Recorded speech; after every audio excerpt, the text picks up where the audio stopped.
স্বাগতম worldbanglatv.com এর ভিন্নধর্মী আলোচনা অনুষ্ঠান আলাপচারিতাতে। আমি সাথে আছি FM খায়রুল হাসান। আজ আমাদের মাঝে উপস্থিত রয়েছেন রোমের প্রতিষ্ঠিত বাংলা স্কুল বাংলা পাঠশালার প্রতিষ্ঠাতা সভাপতি জনাব লিয়াকত আলী মুকুল ভাই। আসসালামু আলাইকুম। আসসালাম। মিস্টার মুকুল, আমরা জানি আপনি একজন সংস্কৃত মনা ব্যক্তিত্ব এবং রোমের একজন প্রতিষ্ঠিত একটি বাংলা পাঠশালার একজন সভাপতি। তো আপনি আপনার দৃষ্টিকোণ থেকে আমাদের এই যে চালু হয়েছে worldbanglatv.com এর প্রতিষ্ঠান হয়েছে অতি নিকটেই, তো এই সম্বন্ধে আমাদের যদি কিছু বলতেন। ধন্যবাদ। আমি প্রথমেই ধন্যবাদ দিতে চাই এই ওয়ার্ল্ড বাংলা টিভির যারা একঝাঁক উদ্যমী তরুণ, আপনারা উদ্যোগটা নিয়েছেন, তাদের সবাইকে। এই ব্যাপারে আমি যদি মন্তব্য করতে চাই, তো প্রথমে যেটা বলবো সেটা হচ্ছে যে এটি একটা অসাধারণ ব্যাপার। আমার কেন জানি না মনে হচ্ছে যে এটা নিঃসন্দেহে খুব বড় কিছু করতে যাওয়ার আগে প্রথম একটা পদক্ষেপ। আমি জানি, আমি বিশ্বাস করি আমাদের ইটালিতে এক সময় এই টিভি খুব ভালোভাবে প্রতিষ্ঠিত হবে। আমার কিছু পরামর্শ অবশ্যই থাকবে, পরে আমি বলবো। তো আমি অসংখ্য ধন্যবাদ জানাচ্ছি এই পদক্ষেপটা নেওয়ার জন্য আপনাদের সবাইকে। আপনাকে অতি ধন্যবাদ মিস্টার মুকুল। আমরা জানি যে বাংলা পাঠশালা এটি আসলে এখন একটি অত্যন্ত গুরুত্বপূর্ণ প্রতিষ্ঠান রূপান্তরিত হয়েছে। তবে এমন একটি যে এই কমিউনিটি এমন একটি পাঠশালার মতো একটি প্রতিষ্ঠান প্রয়োজন, এটি আপনি কিভাবে অনুভব করলেন? আসলে বাঙালি হিসাবে এটা অনুভবের প্রশ্নই আসে না, আমি যেটা মনে করি। কারণ হচ্ছে বাংলা ভাষার জন্য জীবন দেওয়ার যে জাতি, সে জাতির প্রত্যেকটা মানুষই আমার মনে হয় বাংলা স্কুল বিদেশে প্রতিষ্ঠা করার, এটার কার্যক্রমকে পরিচালিত করার, আমার দেশের আমার সন্তানদেরকে বাংলা শেখানোর যে প্রয়োজনীয়তা, এটা বলার অপেক্ষা রাখে না। তো এক্ষেত্রে আরো অনেক কথা বলা যায়। সেটা হচ্ছে যে খুব দুঃখজনকভাবে আমরা যেটা দেখি এখানে, যে আমাদের অনেক বাচ্চারা যাদের জন্ম এখানে বা যারা ছোটবেলায় আসছে, তো অনেকেই বাংলা বলতে পারে না, লেখা তো দূরের কথা। ওই বাসায় গিয়ে বাবা মার সাথে ইটালিয়ান ভাষায় কথা বলে, ওদের সাথে বাবা মার সাথে পর্যন্ত যে তাদের যে আন্তরিকভাবে যে যোগাযোগটা ভাষার মাধ্যমে, সেটাও হয় না অনেক সময়। তো আমি মনে করি এটা অত্যন্ত জরুরি একটা ব্যাপার আমাদের জন্য। তো এটাই এই ব্যাপারেই আসলে যেটা বললাম যে আসলে অনুভবের ব্যাপারটা আমাদের জন্মগত। ধন্যবাদ। আসলে আপনার যে উদ্যোগটা এটি পুরো রোম তথা পুরো ইতালি স্বাগত জানিয়েছে, আমরা তো অবশ্যই। তবে আমরা আরেকটি জিনিস জানতে চাইবো যে এমন একটি প্রতিষ্ঠানের পদচারণার সময় অনেক বাধা বিপত্তি আসে, এটা একটি সাধারণ নিয়ম বটে। তবে আপনি প্রথমে কি রকম বাধা বিপত্তির সম্মুখীন হয়েছিলেন এটা যখন শুরু করেন? এক্ষেত্রে আসলে অনেক কথা বলতে হয়। তা আমি যেটা দিয়ে শুরু করব, আপনার এই প্রশ্নটার যে উত্তর, যে মন্তব্যটা, সেটা হচ্ছে যে শুরু করবো এভাবে। বাংলাদেশের স্বাধীনতার বয়স 40 বা 41 বছর। এই যে 41 বছর, এর আগে পর্যন্ত 1000 বছর আমরা পরাধীন ছিলাম। আমরা অনেক জাতিদের দ্বারা শাসিত হয়েছি এবং সর্বশেষ 23 বছর পাকিস্তানিদের দ্বারা শাসিত হয়েছি। তো এই দীর্ঘ 1000 বছরের পরাধীন জাতি, এই পরাধীনতা আমাদের মানসিক যে দৈন্যতা, আমাদের মানসিকতার যে দৈন্যতা, ছোট বা বড় মানসিকতা যাই বলি, তো এটা আমরা পৃথিবীর যেখানেই যাই এটা কাজ করে আমাদের সীমাবদ্ধতাগুলি।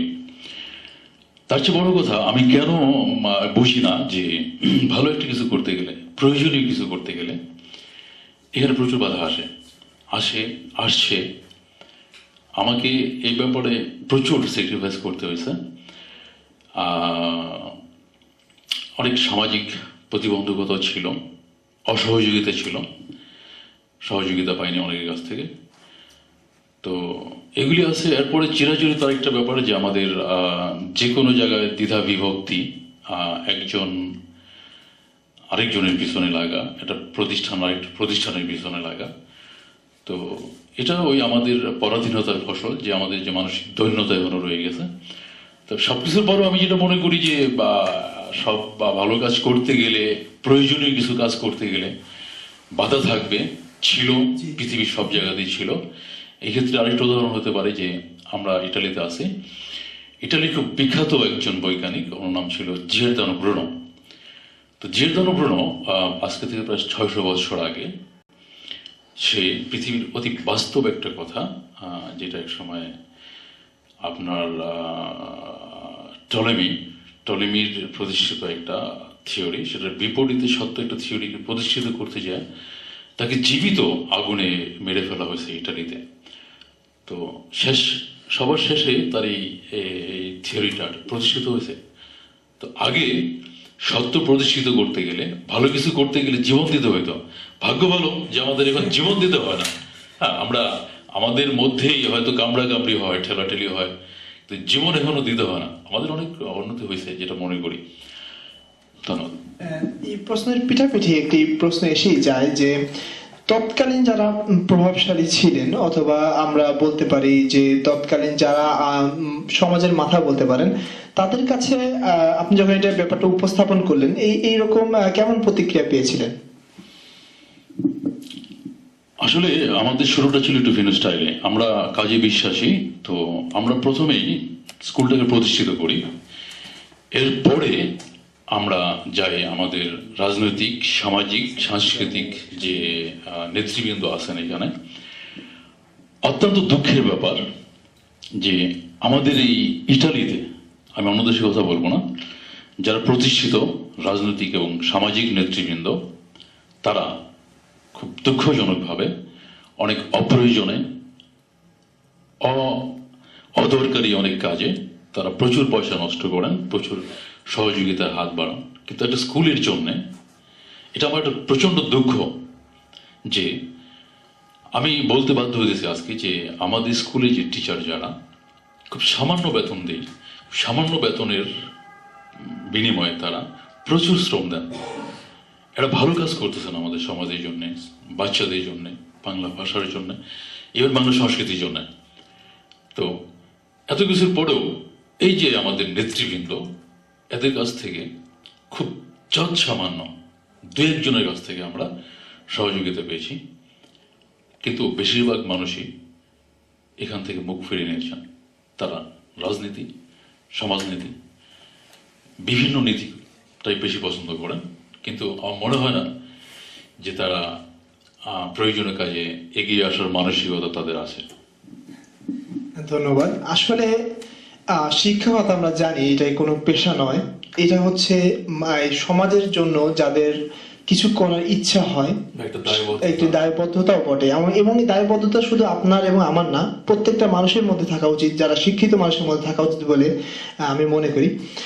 এই পিঠাপিঠি আরেকটি প্রশ্ন যেটা করব সেটা হচ্ছে, বাংলা পাঠশালা রয়েছে, এরই সাথে আপনার কি প্রয়োজন অনুভব হয় না যে এই দেশের যেসব ছেলে মেয়েরা আছে, একটি বয়সকাল হওয়ার পরে এরা বাংলাদেশে চলে যায় হয়তোবা ইংলিশ মিডিয়াম স্কুলে পড়ার জন্য, এ লেভেলসে পড়ার জন্য। তবে আপনি কি মনে হয় না যে এখানে যদি এই কমিউনিটির মধ্যে যদি এমন কোনো একটি আয়োজন করা যেত, একটি ও লেভেলস অথবা এ লেভেলসের, যদি কোনো ব্রিটিশ কোনো সাহায্য নিয়ে, এটি কি আপনি কিভাবে দেখেন?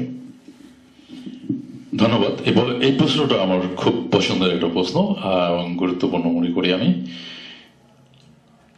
ব্যক্তিগতভাবে আমি যেটা মনে করি যে রবীন্দ্রনাথের ভাষায় বলতে হয় যে বাঙালিকে রেখেছ বাঙালি করে মানুষ করনি। তো আমার যেটা মনে হয় যে বাঙালি শুধু বাংলা নিয়েই থাকবে সেটা কারোই কাম্য না। আমরা বাঙালিই থাকবো, কিন্তু আধুনিক বাঙালি হব। এক্ষেত্রে